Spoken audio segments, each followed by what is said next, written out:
Hello students, welcome back to Mandeep education academy's YouTube channel. तो class 12th physics chapter 2 के lectures को आगे बढ़ाते हैं बच्चों। कैपेसिटेंस बहुत इंपॉर्टेंट टॉपिक। कैपेसिटेंस हम लोग स्टार्ट कर चुके हैं लास्ट लेक्चर में, जहां पर हमने देखा था कि कैपेसिटेंस वर्ड का मतलब क्या होता है।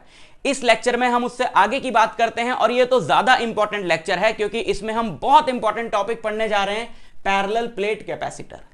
तो जो बच्चे नए हैं चैनल पे उनको मैं बता दूं कि अगर आप बिल्कुल बिगनिंग से पढ़ना चाहते हो तो चैप्टर 1 की प्लेलिस्ट का लिंक ऑर्डर वाइज जिसमें वीडियोस लगे हुए हैं उसका डिस्क्रिप्शन में लिंक दिया हुआ है। चैप्टर 2 यहां तक मैं पढ़ा चुका हूं, इस प्लेलिस्ट का लिंक भी डिस्क्रिप्शन में दिया हुआ है। जो आगे के चैप्टर्स पढ़ना चाहते हैं, आगे के चैप्टर्स जो मैंने लास्ट ईयर पढ़ाए थे तब भी मैंने डिटेल में पूरा सिलेबस कंप्लीट कराया था, उन सब लेक्चर्स के लिंक्स भी आपको डिस्क्रिप्शन में मिल जाएंगे। प्लस इस जो कुछ भी मैं पढ़ा रहा हूं इन सब से रिलेटेड अगर आपको पीडीएफ नोट्स चाहिए, वर्कशीट्स चाहिए और भी बाकी मटेरियल चाहिए तो आप MEA ऐप यानी Mandeep education academy app Google play store से डाउनलोड कर सकते हो। उसका लिंक भी आपको डिस्क्रिप्शन में मिल जाएगा। तो शुरू करते हैं बच्चों। सबसे पहले हम देखें कैपेसिटर क्या होता है। पैरेलल प्लेट कैपेसिटर की तो हम लोग बाद में बात करेंगे। सबसे पहले हम देखें कि कैपेसिटर क्या होता है। बच्चों कैपेसिटर की यहां पे देखो डेफिनेशन लिखिए। A capacitor is an arrangement of two conductor separated by an insulating medium. अब आप सोचो, लास्ट लेक्चर में हमने पढ़ा था कैपेसिटेंस के बारे में और वहां पे मैंने आपको समझाया था कि ability of a conductor to store charge that is called capacitance. तो हमने ये देखा था कि एक कंडक्टर के अंदर हम कैसे चार्ज स्टोर कर सकते हैं और क्यों एक कंडक्टर का जो कैपेसिटेंस है C वो Q डिवाइडेड बाय V होता है। लास्ट लेक्चर देख के आओ तभी ये लेक्चर समझने में मजा आएगा, अगर स्टार्टिंग से सारी चीजें पढ़ी हुई होंगी तो। ठीक, तो वहां पे हमने वो पढ़ा था। लेकिन जब हमको प्रैक्टिकली यूज करना होता है एक चार्ज्ड कंडक्टर तो हम एक सिंगल कंडक्टर यूज नहीं करते, दो कंडक्टर्स की अरेंजमेंट यूज करते हैं, जिसमें से एक को हम पॉजिटिवली चार्ज करते हैं, दूसरे को नेगेटिवली चार्ज करते हैं। क्यों? आप सोचो, जैसे कि ये सिंगल कंडक्टर है, सिंगल है बेचारा, फॉरएवर अलोन वाला कंडक्टर है, ये सिंगल कंडक्टर है। ठीक है, तो ये चार्ज्ड है। अच्छा, बहुत ही बढ़िया, एक सिंगल कंडक्टर को आपने चार्ज कर दिया। अब आप ये तो सोचो, हमने तो लास्ट लेक्चर में ये समझा कि हम एक कंडक्टर को चार्ज कैसे करते हैं, उसका कैपेसिटेंस C Q और V से कैसे रिलेटेड होता है, C Q बाई V क्यों होता है, हमने तो ये सारी चीजें पढ़ी। बट अब हम ये पढ़ते हैं कि हमने कंडक्टर को चार्ज करना ही क्यों है, हम इस कंडक्टर को चार्ज करें क्यों, हमें क्या लेना देना इससे। तो बेटा जब हम एक कंडक्टर को चार्ज करते हैं तो उस कंडक्टर में एक एनर्जी स्टोर हो जाती है which is electric potential energy. कैसे पता चली हमें यह बात? क्योंकि जब हम कंडक्टर में कोई चीज चार्ज स्टोर कर रहे हैं, now it is capable of doing some work. कैसे? अगर इसके पास कोई चार्ज आएगा तो ये उसको धक्का मारेगा, जबकि जब ये चार्ज नहीं था, मतलब मान लो ये पॉजिटिव चार्ज है और नेगेटिव आएगा तो खींचेगा, पॉजिटिव चार्ज इसके पास आएगा तो धक्का मारेगा। अगर ये खुद पॉजिटिवली चार्ज है, नेगेटिव चार्ज इसके पास आएगा तो खींचेगा, है ना। ये पहले तो ये काम नहीं कर सकता था जब ये चार्ज नहीं था। ये इसमें दूसरे चार्ज को धक्का मारने की एनर्जी, उसको अपनी तरफ खींचने की एनर्जी आई कब? जब ये चार्ज हुआ, है ना। तो हम चार्ज क्यों कर रहे हैं इसको? ताकि इसके अंदर इलेक्ट्रिकल एनर्जी स्टोर हो जाए। बहुत ही बढ़िया है, पर हमें इसके अंदर इलेक्ट्रिकल एनर्जी स्टोर करवानी क्यों है? हमें इसके अंदर इलेक्ट्रिकल एनर्जी इसलिए स्टोर करानी है क्योंकि हमें इससे काम लेना है। क्या काम लेना है अभी बताते हैं। देखो बच्चों, कैपेसिटर्स कहां यूज होते हैं? कैपेसिटर्स वहां यूज होते हैं जहां पर हमें बहुत ही कम टाइम के लिए बहुत ज्यादा करंट चाहिए होता है। जैसे कैमरा की फ्लैश, आप देखते हो कि कैमरा की जो फ्लैश होती है, जब हम क्लिक करते हैं एकदम से भुक इतनी तेज लाइट जलती है और बंद हो जाती है। तो उसमें क्या होता है कि अचानक उस बल्ब में से जो फ्लैश दे रहा है बहुत सारा करंट एक साथ पास हो गया। यह काम बैटरी तो नहीं कर सकती।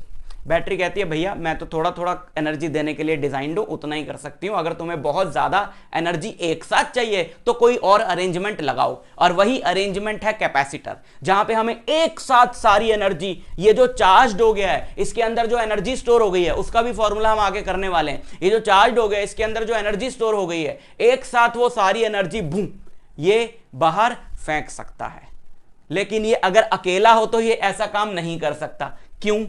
सोचो, इसके पड़ोस में मैं एक और कंडक्टर ले आऊं, इसके पड़ोस में मैं एक और कंडक्टर ले आऊं और उसको मैं कर दूं नेगेटिवली चार्ज, ढिंग ढिंग ढिंग ढिंग ढिंग, वैसे तो ये खुद ही नेगेटिवली चार्ज हो जाएगा, इसके पास लाओगे इंडक्शन से, लेकिन मैं स्पेशली इसको नेगेटिवली चार्ज कर दूं सपोज।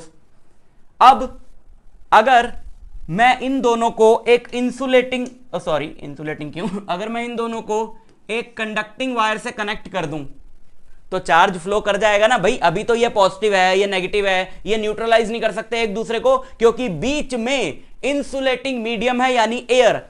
और हम स्पेशली भी कोई इंसुलेटिंग मीडियम डालते हैं, जैसे कि हम कोई भी इंसुलेटिंग मटेरियल, डाई इलेक्ट्रिक बोलते हैं जनरली उसको, जो कैपेसिटर के बीच में इंसुलेटिंग मटेरियल हम लोग डालते हैं डाई इलेक्ट्रिक, तो हम वो कोई सा भी डाल सकते हैं। एयर भी डाई इलेक्ट्रिक होती है, तो मान लो यहां पे अभी एयर है, बीच में एयर है, तो ये दोनों एक दूसरे को, क्योंकि अगर बहुत ही ज्यादा पास नहीं है, अगर ये बहुत ज्यादा पास है तो स्पार्किंग होगी, एयर भी आयोनाइज हो जाएगी, तो ये न्यूट्रल हो सकते हैं। बट उतना पास ये नहीं है सपोज, तो ये एक दूसरे को न्यूट्रलाइज तो नहीं कर सकते। लेकिन अगर इनको एक मेटालिक कॉन्टैक्ट से जोड़ दिया जाए तो ये एक दूसरे को क्या कर देंगे, न्यूट्रलाइज कर देंगे। इससे क्या होगा, और ये ऐसे होता है, ऐसे बूम, टाइम नहीं लगता इस प्रोसेस में। जैसे ही तुमने अपोजिटली चार्ज कंडक्टर्स को आपस में जोड़ा, वो दोनों एक दूसरे को डिस्चार्ज कर देंगे। यार ये चैप्टर 1 के पहले टॉपिक से हम लोग पढ़ते आ रहे हैं, वही चीज यहां पे भी हो रही है। इनको हमने जोड़ा, ये एक दूसरे को डिस्चार्ज कर देंगे। लेकिन डिस्चार्जिंग के दौरान सपोज यहां पर बीच में इस सर्किट से होता हुआ कोई बल्ब या कोई भी चीज कनेक्टेड है, तो अचानक इस वायर में से बहुत ज्यादा करंट फ्लो करेगा। तो आप सोचो इस बल्ब के साथ क्या होगा, ये अचानक जलेगा बूम और बंद हो जाएगा, क्योंकि जब ये न्यूट्रलाइज हो गए फिर तो there is no exchange of charge, है ना। और आगे हम लोग पढ़ने वाले हैं कि अगर इन दोनों का चार्ज अलग हो, अगर इन दोनों का चार्ज अलग हो तो कब तक चार्ज ट्रांसफर होता है एक से दूसरी बॉडी पे, जब हम उनको एक कंडक्टिंग कनेक्शन से कनेक्ट करते हैं। कब तक चार्ज ट्रांसफर होता है, जब तक दोनों का चार्ज इक्वल हो जाता है? नहीं, जब तक दोनों बॉडीज का पोटेंशियल इक्वल हो जाएगा। अगर दोनों का पोटेंशियल बराबर हो जाएगा तो दोनों आप देखो दोनों बराबर एनर्जेटिक हो गई। अगर दोनों का पोटेंशियल बराबर हो जाएगा तो दोनों बराबर एनर्जेटिक हो गई। अब इधर से चार्ज ना उधर जा पाएगा ना इधर से इधर जा पाएगा। आप सोचो टग ऑफ वॉर, रस्सी एक तरफ से एक बंदा खींच रहा है, दूसरी तरफ से दूसरा खींच रहा है, दोनों में बराबर ताकत है बिल्कुल, तो किधर जाएगा, ना वो खींच पाएगा ना वो खींच पाएगा, है ना। तो जब दोनों की एनर्जी बराबर हो जाएगी, दोनों का पोटेंशियल बराबर हो जाएगा, तो फिर इसमें से चार्ज का फ्लो बंद हो जाएगा। तो तब तक चार्ज का फ्लो होता है जब तक कि दोनों का पोटेंशियल बराबर नहीं हो जाता। समझ में आई बात। अब आप सोचो कि अगर ये बॉडी होती ही ना और ये अकेली चार्ज्ड बॉडी क्या कर लेती, ये कहां लगाते दूसरा एंड इस वायर का, समझ रहे हो। तो हम क्या करते हैं कि दो कंडक्टर्स को ले लेते हैं, एक को पॉजिटिवली चार्ज कर देते हैं, एक को नेगेटिवली चार्ज कर देते हैं, और वो अरेंजमेंट को हम इस्तेमाल कर लेते हैं उन दोनों कंडक्टर्स को आपस में कनेक्ट करके जब भी हमें जरूरत होती है, और अचानक से बहुत ज्यादा करंट फ्लो करता है, उसको हम इस्तेमाल कर लेते हैं। अब सोचा कि यार दो कंडक्टर किस शेप के लिए जाएं। अभी ऐसे बड़े बड़े ये स्फीयर्स लेकर हम लोग चल लिए, ये तो भाई बहुत ज्यादा बल्कि हो जाएगी अरेंजमेंट। तो किसी ने सजेशन दिया कि भाई एक स्फीयर ले लो, उसके अंदर दूसरा कंसेंट्रिक स्फीयर ले लो, वो भी ठीक है, दैट इज स्फेरिकल कैपेसिटर। किसी ने बोला एक सिलेंडर ले लो, उसके अंदर दूसरा सिलेंडर रख दो, वो भी ठीक है, सिलेंड्रिकल कैपेसिटर। लेकिन जरूरत पड़ने के हिसाब से हम अलग अलग टाइप के ले सकते हैं, बट जो सबसे ज्यादा फेमस है और वो इसलिए भी इंपॉर्टेंट है क्योंकि हमारे सिलेबस में वही है, that is parallel plate capacitor. Parallel plate capacitor में हम लोग क्या करते हैं कि हम दो मेटेलिक प्लेट्स लेते हैं, दो कंडक्टर लेने हैं ना, तो हम दो मेटेलिक प्लेट्स ले लेते हैं and they are arranged parallel to each other. नाम ही इसका पैरेलल प्लेट कैपेसिटर है। मैंने इसलिए मिटाया क्योंकि मुझे थोड़ी छोटी बनानी, ठीक है। फिर हम क्या करते हैं, फिर हम इनको बैटरी से कनेक्ट कर देते हैं। एक प्लेट को बैटरी के हम कनेक्ट कर देते हैं पॉजिटिव टर्मिनल से, दूसरी प्लेट को हम कर देते हैं बैटरी के नेगेटिव टर्मिनल से कनेक्ट। ये रही battery, positive terminal, negative terminal. तो क्या होता है कि ये पॉजिटिव टर्मिनल क्या करता है, इसमें से इस वाली प्लेट में से इलेक्ट्रॉन खींचने लगता है। मान लो इसकी जो बैटरी का जो पोटेंशियल है वो V है। बैटरी के पोटेंशियल के बारे में अभी आगे कहानी डिटेल में बताऊंगा मैं, बट जैसे बैटरी पे लिखा होता है 1.5 वोल्ट, है ना, तो सेल होता है हमारे पास, यहाँ बड़ी ऐसी बैटरी होती है 9 वोल्ट लिखा होता है, तो बैटरी का पोटेंशियल डिफरेंस होता है वो V है मान लो, ठीक है। तो इस बैटरी का पॉजिटिव टर्मिनल क्या करेगा, इस कैपेसिटर की प्लेट से, क्योंकि ये पॉजिटिव है, तो वो क्या करेगा, उसमें से इलेक्ट्रॉन खींचेगा, बोलेगा भाई मैं ज्यादा एनर्जेटिक हूं, मेरे में ज्यादा एनर्जी है, चल निकल बाहर चार्ज। ये बेचारा क्या कर लेगा, इसमें तो एनर्जी है ही नहीं, बैटरी का एक टर्मिनल पॉजिटिवली चार्ज है, ज्यादा एनर्जी है उसके अंदर, है ना। तो ये क्या करेगा, इलेक्ट्रॉन्स को अपनी तरफ खींचने लगेगा ऐसे। और ये क्या करेगा, ये नेगेटिवली चार्ज है, इसके पास एक्सेस इलेक्ट्रॉन्स है, पढ़ाई होगा तुमने केमिस्ट्री में सेल। इसके पास एक्स्ट्रा इलेक्ट्रॉन्स हैं, इसके पास इलेक्ट्रॉन्स की कमी है, तो ये इसके पास इलेक्ट्रॉन ज्यादा है क्योंकि ये न्यूट्रल है, इसके पास कम है तो यहां से इलेक्ट्रॉन यहां चल दिए, इसके पास ज्यादा है, ये न्यूट्रल है तो यहां से यहां चल दिए।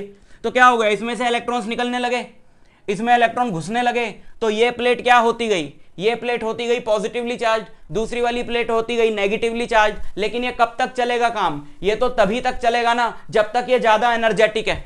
अब एनर्जेटिक वर्ड हम लोग ना यूज करें, तभी तक ये काम चलेगा जब तक इसका और इसका पोटेंशियल सेम है ना, और जब तक इसका और इसका पोटेंशियल सेम है। लेट अस एज्यूम कि अगर इसका पोटेंशियल V है, तो जब भी हम बैटरी का पोटेंशियल बताते हैं हमारा मतलब होता है उसके पॉजिटिव और नेगेटिव टर्मिनल्स के बीच के पोटेंशियल का डिफरेंस। तो let us assume that this positive वाला इज एट V और नेगेटिव वाला 0 पे, तो ये तब तक इसमें से इलेक्ट्रॉन खींचेगा जब तक ये V पे नहीं हो जाता और ये 0 पे नहीं हो जाता, है ना।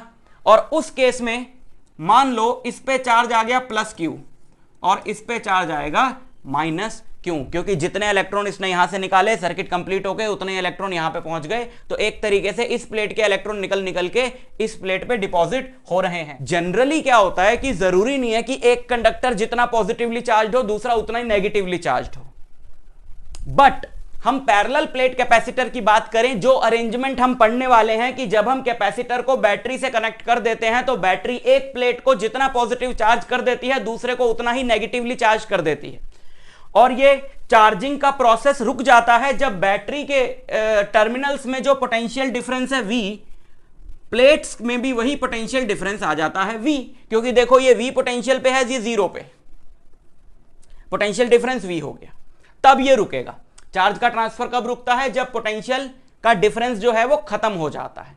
समझ में आई बात। तो थोड़ी देर बाद ये जो चार्ज फ्लो हो रहा था, थोड़ी देर बाद ये चार्ज फ्लो होना बंद हो जाएगा। ये जो चार्ज है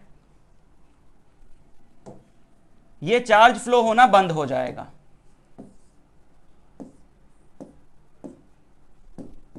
अब नहीं फ्लो होगा, ठीक है।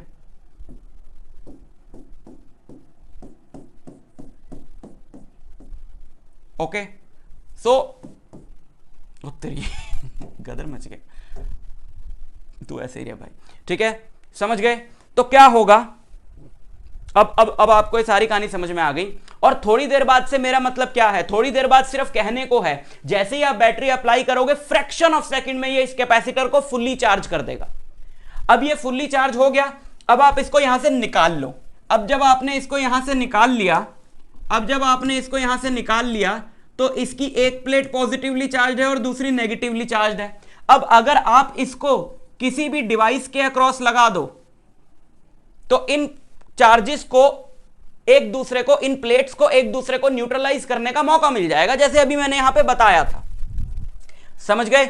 तो क्या होगा, अचानक से ये जलेगा क्योंकि इसमें एकदम से बहुत ज्यादा चार्ज फ्लो करेगा और फिर ये बंद हो जाएगा। हम जहां पर भी कैपेसिटर यूज करते हैं हम वहां ऐसी अरेंजमेंट रखते हैं कि लगातार बैटरी से कैपेसिटर चार्ज भी होता रहे, एकदम से डिस्चार्ज हो फिर चार्ज हो जाए, डिस्चार्ज हो फिर चार्ज हो जाए, ठीक है। और जब इसमें ये फुल्ली चार्ज हो जाएगा तब इस सर्किट में करंट फ्लो होना बंद हो जाएगा, बिकॉज ये जो गैप है बीच में, इंसुलेटर है ना कोई, अभी तो हमने एयर दिखाई है बट कोई भी इंसुलेटर हो सकता है, तो बीच में इंसुलेटर है तो सर्किट तो कंप्लीट नहीं हो रहा, तो ये बैटरी जस्ट इन प्लेट्स को चार्ज कर रही है। तो ये जो पैरेलल वाली अरेंजमेंट है ना, this is obviously more and more useful than a single charged body. तो हम पैरेलल ही लेते हैं। समझ में आई बात। अभी यही चलेगा अपना आगे आने वाले लेक्चर्स में, तो इसी के बारे में डिटेल में बात होगी। तो समझ लें जरा इसके बारे में हमें क्या क्या सीखना है। पहली बात तो ये कि चार्ज ऑन द कैपेसिटर क्या माना जाएगा।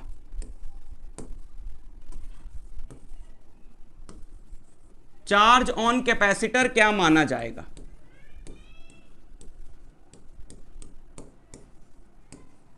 चार्ज ऑन कैपेसिटर, बच्चे कहते हैं क्यू सर क्यू इस पे माइनस क्यू इस पे जीरो, नहीं जीरो है तो फिर तो चार्ज ही नहीं हुआ। वो चार्ज ऑन कैपेसिटर मतलब जो चार्ज का मैग्नीट्यूड है वो, that is charge on capacitor, ठीक है। और जो प्लेट्स के बीच में पोटेंशियल डिफरेंस है, पोटेंशियल डिफरेंस बिटवीन प्लेट्स, वो माना जाएगा V। Potential difference between plates that is what, that is V, ठीक है। ऐसी अरेंजमेंट में जब एक बैटरी जिसका पोटेंशियल V है, उसकी एक प्लेट, बैटरी का एक टर्मिनल कैपेसिटर की पॉजिटिव एक प्लेट से लगा दिया और नेगेटिव टर्मिनल दूसरी प्लेट से लगा दिया, तो कैपेसिटर की प्लेट्स के बीच में भी पोटेंशियल यही होता है जो बैटरी का होता है, एकदम से यही हो जाता है जब कैपेसिटर फुल्ली चार्ज हो जाता है। लेकिन अगर ये प्लेट सपोज ऐसा गिवन हो, ऐसे भी आगे हम क्वेश्चन करने वाले हैं जिसमें ये गिवन हो कि ये वाली प्लेट V1 पे है और ये वाली प्लेट V2 पे है, ये हायर पोटेंशियल पर है, तो potential difference V1 minus V2, so this V is what, V1 minus V2। But अभी अपने को जरूरत नहीं पड़ेगी इस चीज की, हम चीजों को सिंपल रखते हैं और हम ये मानेंगे कि यही अरेंजमेंट है अपनी, हर जगह हर क्वेश्चन में आपको यही अरेंजमेंट मिलेगी जहां एक पैरेलल प्लेट कैपेसिटर को बैटरी से कनेक्ट किया तो बैटरी का जो पोटेंशियल है वही पैरेलल प्लेट कैपेसिटर की प्लेट्स के बीच का पोटेंशियल डिफरेंस हो जाता है, ठीक। और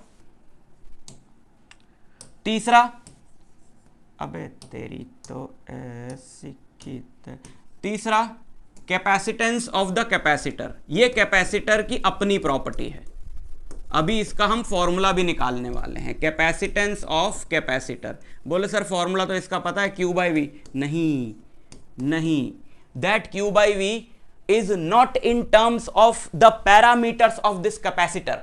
कैपेसिटर के पैरामीटर्स क्या हैं, प्लेट्स हैं, प्लेट्स का कुछ मटेरियल होगा, एरिया होगा, प्लेट्स के बीच में डिस्टेंस होगा, प्लेट्स के बीच का मीडियम होगा, इन पैरामीटर्स की टर्म्स में। भाई Q और V तो सर्किट की प्रॉपर्टीज है कि मैं V कितना लगाता हूं उसके हिसाब से ये Q स्टोर करेगा। बाल्टी है, बाल्टी की अपनी कैपेसिटी है ना, कि बाल्टी में 10 लीटर पानी आ सकता है कि 20 लीटर पानी आ सकता है, तो वो तो बाल्टी का अपनी प्रॉपर्टी है, जहां लेके जाओगे बाल्टी की कैपेसिटी उतनी रहेगी। अगर 20 लीटर है तो 20 लीटर ही रहेगी। अब आप कहो कि बाल्टी को हम नल के या टंकी के पॉइंट ऑफ व्यू से मेजर करें या जितना पानी आ रहा है इस जगह पर उससे मेजर करें, बिल्कुल उससे तो मेजर कर ही सकते हो, लेकिन इसका मतलब ये नहीं कि यहां 20 लीटर स्टोर किया है जो आपने यहां के पैरामीटर्स की हेल्प से मेजर किया है और कहीं पे और जाके बाल्टी की कैपेसिटी चेंज हो जाएगी क्योंकि उसने 20 लीटर अभी इसलिए स्टोर किया क्योंकि पानी ऐसा आ रहा था, इतनी तेजी से आ रहा था। नहीं, पानी तेज आ रहा था तो जल्दी भर जाएगी, लेकिन भरेगी 20 लीटर ही ना, क्योंकि 20 लीटर पानी की अपनी प्रॉपर्टी, बाल्टी की अपनी प्रॉपर्टी है कि बाल्टी कितना स्टोर कर सकती है। तो कैपेसिटर की अपनी प्रॉपर्टी है कैपेसिटेंस, वो फिक्स रहेगा। तो Q बाई V काम चलाऊ फॉर्मूला है। We will find a very good formula for parallel plate capacitor जो इसके अपने पैरामीटर्स की टर्म्स में होगा। बट ये तीनों चीजें समझ में आ गई, इन तीनों के बीच में रिलेशन होता है C equal to Q by V। तो जब पैरेलल प्लेट कैपेसिटर के लिए फॉर्मूला लगाओगे तो क्लियरली पता होना चाहिए क्या Q है, क्या V है, क्या C है, ठीक। तो charge stored Q equal to C into V निकाल, ठीक, समझ में आया, ठीक है, मिटा दूं। अब मैं एक बहुत इंपॉर्टेंट डेरिवेशन करने जा रहा हूं which is the derivation of capacitance of a parallel plate capacitor. निकालें जरा इसका कैपेसिटेंस क्या होगा, ठीक है। देखो क्या होगा कि ये वाली जो प्लेट है ये पॉजिटिवली चार्ज्ड है ना,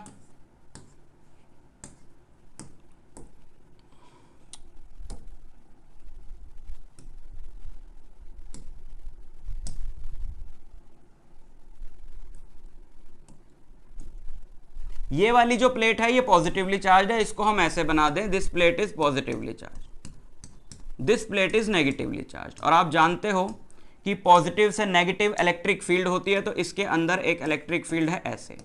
और इसका एक ये भी फायदा है क्योंकि एक सिंगल चार्ज जो होगा, सिंगल चार्ज कंडक्टर होगा, उसकी इलेक्ट्रिक फील्ड उससे निकल के इन्फिनिटी तक जाएगी। वेस्टेज हमने क्या कराना भाई, इन्फिनिटी पे, तो इसकी electric field is confined to a particular region, सारा काम यहां पे हो जाएगा, ठीक। सो यहां पे जो इलेक्ट्रिक फील्ड होती है इसका हमने फॉर्मूला पढ़ा था गॉस लॉ की पैरेलल प्लेट वाली एप्लीकेशंस में एनसीईआरटी में क्वेश्चन था कि एक प्लेट पॉजिटिवली चार्ज है, एक नेगेटिवली चार्ज है, तो उन दोनों प्लेट्स के बीच में जो इलेक्ट्रिक फील्ड होती है वो इलेक्ट्रिक फील्ड होती है sigma by epsilon not, sigma by epsilon not, और इस तरफ जीरो होती है, उस तरफ भी जीरो होती है, पहले से अपने को रिजल्ट पता है। ठीक है, अच्छा V जो है, मान लेते हैं प्लेट्स के बीच का जो डिस्टेंस है वो D है और प्लेट्स के बीच, प्लेट्स का जो एरिया है वो A है। प्लेट्स के बीच का डिस्टेंस D है, प्लेट्स का जो एरिया वो A है। ये प्लेट्स जो है सर्कुलर हो सकती हैं, रेक्टेंगुलर हो सकती हैं, स्क्वायर हो सकती हैं, तो प्लेट्स का एरिया A है, प्लेट्स के बीच का जो डिस्टेंस है वो D है। समझ गए? तो पोटेंशियल ग्रेडियंट का कॉन्सेप्ट लगाओ, V इक्वल टू क्या होता है, ED। अगर इन दोनों प्लेट्स के बीच में पोटेंशियल डिफरेंस है V, इन दोनों के बीच में गैप है D, तो VE इंटू डी होता है पोटेंशियल ग्रेडियंट में आपको पढ़ाया था, डेल्टा V और डेल्टा R की टर्म्स में पढ़ाया था ना, तो यहां पे V डेल्टा V ही तो है इन दोनों पॉइंट्स के बीच का डिफरेंस। और स्केलर फॉर्म में अगर लूं तो नेगेटिव तो हमने इसलिए लगाया था R और E की डायरेक्शन की वजह से, स्केलर फॉर्म में लूं तो मैं डायरेक्ट लगा सकता हूं ये डिस्टेंस, ये पोटेंशियल डिफरेंस और E, इनके बीच का रिलेशन है ये। तो E की वैल्यू अगर मैं यहां पे डालूं तो V हो जाएगा sigma by epsilon naught D। ठीक, और हमें निकालना है C होता है Q बाय V, तो Q by V, Q epsilon naught D by sigma. ठीक, अच्छा सिग्मा क्या हो गया, सिग्मा हो गया, अभी Q उड़ाना है ना हमको, Q क्योंकि सर्किट की प्रॉपर्टी है, Q उड़ाना है, हमें सारे कांस्टेंट्स चाहिए, तो जरा पुट करो Q epsilon naught D sigma. Sigma क्या होता है, सिग्मा होता है चार्ज अपॉन एरिया, सिग्मा होता है charge upon area. Epsilon naught D V कुछ गड़बड़ कर दी लगता है मैंने, V जिस E की वैल्यू डाली सिग्मा, ओहो लाला D ऊपर था, D नीचे काहे ले आए, सिग्मा के साथ है ना D जो है वो सिग्मा के साथ है।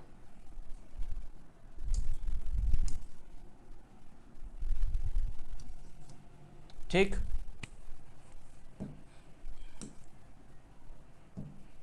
ये तो Q से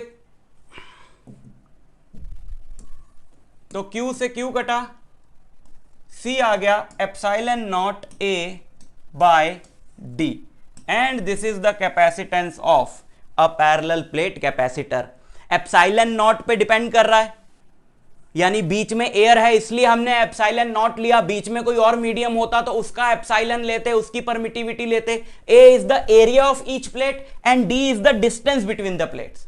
तो किन किन फैक्टर्स पे डिपेंड कर रहा है कैपेसिटेंस, एक तो कर रहा है इंटरवीनिंग मीडियम, जो बीच में मीडियम है उसकी प्रॉपर्टी पे, दूसरा प्लेट्स के एरिया पे, और तीसरा प्लेट्स के बीच के डिस्टेंस पर। एरिया जितना ज्यादा होगा उतना ज्यादा कैपेसिटेंस होगा, डिस्टेंस जितना कम होगा उतना ज्यादा कैपेसिटेंस होगा, परमिटिविटी जितनी ज्यादा होगी बीच वाले मीडियम की उतना ज्यादा कैपेसिटेंस होगा। अगर बीच में कोई मीडियम है M तो हम लिख सकते हैं epsilon M A by D, और epsilon M K into epsilon not होता है, K जो है वो डाई इलेक्ट्रिक कॉन्स्टेंट है मीडियम का, तो एप्सिलॉन M की जगह K इंटू एप्सिलॉन नॉट भी लिख सकते हैं। समझ में आई बात? तो ये फॉर्मूला होता है epsilon naught A by D, रट लो इसको, बहुत इंपॉर्टेंट फॉर्मूला। एक दो क्वेश्चन करते हैं हम इसके बेसिस पे। एक क्वेश्चन है ये, find the capacitance of a parallel plate capacitor, बिल्कुल सिंपल सा क्वेश्चन है। Find the capacitance of a parallel plate capacitor having air between the plates, तो epsilon naught A by D हो जाएगा। एयर बिटवीन द प्लेट्स है तो epsilon not 8.85 into 10 की power -12, 8.8 ले सकते हैं approximately. Area of each plate, plate है स्क्वायर प्लेट जिसकी डायमेंशन है 25 by 25 centimetre, so area of each plate is 25 into 25, दोनों सेंटीमीटर्स को मीटर में कन्वर्ट कर दिया। ठीक, divided by distance between the plates 8.8, मैंने इसको 8.8 इसीलिए लिया ताकि ये इससे कट जाए, और ये सब ऐसा यूनिट में हो गया तो आंसर आएगा फैरड में। ठीक, 8.8 से 8.8 कट गया, 25 इंटू 25 इज 625, 625, 12 और 4 16 प्लस 5 11, 625 इंटू 10 की पावर -11 फैरड। ठीक, so this can be written as 6250, 10 से मल्टीप्लाई कर दिया, 10 से डिवाइड कर दिया, पिको फैरड।